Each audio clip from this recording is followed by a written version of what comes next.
Drejtuesja politike e Partisë Demokratike për rrethin e Sarandës në qarkun e Vlorës, Ina Zhupa, hapi fushatën dhe prezantoi kandidatët e Partisë Demokratike dhe Aleancës për Shqipërinë Madhështore.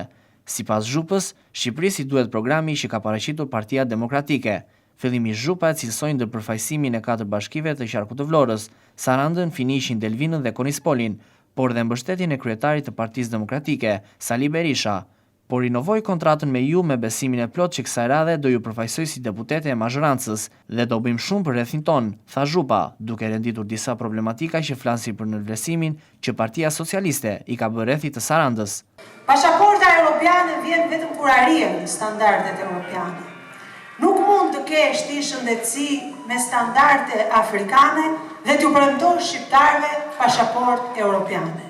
Nuk mund të kesh arsimin të fundit në testin e PISA-s dhe t'ju premtosh shqiptarëve pasaportë europiane. Nuk mund të kesh qytete që lëngojnë në blera, në mbetje, që harxojnë miliona pa bërë asgjë, qytete pa ujë, pa drita, pa rrugë, pa parkime dhe të premtosh pasaportë europiane. Në fakt, to janë gënjeshtra bajate të ricikluara në 12 vite, ndërkohë që dhe shqiptarët në fakt kanë marrë të merë fjalën pasaportë, sepse i kujton vetëm ikjen e familjarëve, ikjen e miqve dhe shpopullimin e vendit. Jemi vendi me diasporën më të madhe në krahasim me numrin e popullsisë që jeton brenda vendit. Zhupa tha ndër të tjera se vota e diasporës do të jetë vota e rotacionit politik.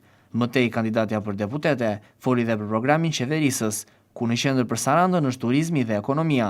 Si përgjigje, Edi Rama do të marrë një votë masive kundër nga shqiptarët, por edhe nga e gjithë diaspora që voton për herë të parë në këto zgjedhje. Vota e diasporës do të jetë vota e rotacionit politik.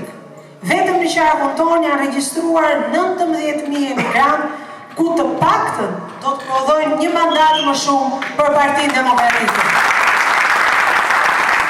Koalicioni Partia Demokratike Aleanca e Shqipërisë Madhështore shkon me bindjen e plot në këto zgjedhje që minimumi që pretendojmë është barazimi 6-6 në qarkun e Vlorës, ku fal votës tuaj dhe votës diasporës të çojmë të dy përfaqësuesit tanë të rrethit tonë si deputet në Kuvendin e Shqipërisë.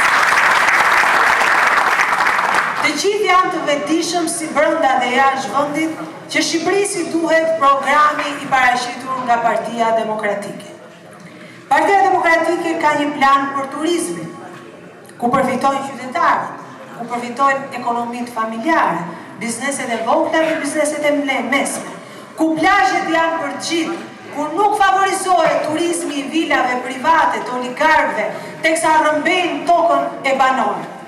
Partia Demokratike me njëherë, ditën e parë që është në parlament, ndalon ligjin e tmerrshëm të vjedhjeve strategjike me emrin investime strategjike, në emër të cilëve është grabitur i gjithë Bregdeti, është privatizuar për klientët e pushtetit dhe është rrëmbyer toka qytetarëve, banorëve autokton të këtyre zonave.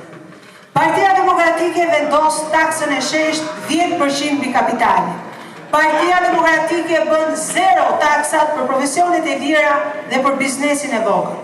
Partia Demokratike ul taksën e shitjes së pronës nga 15% në 2%.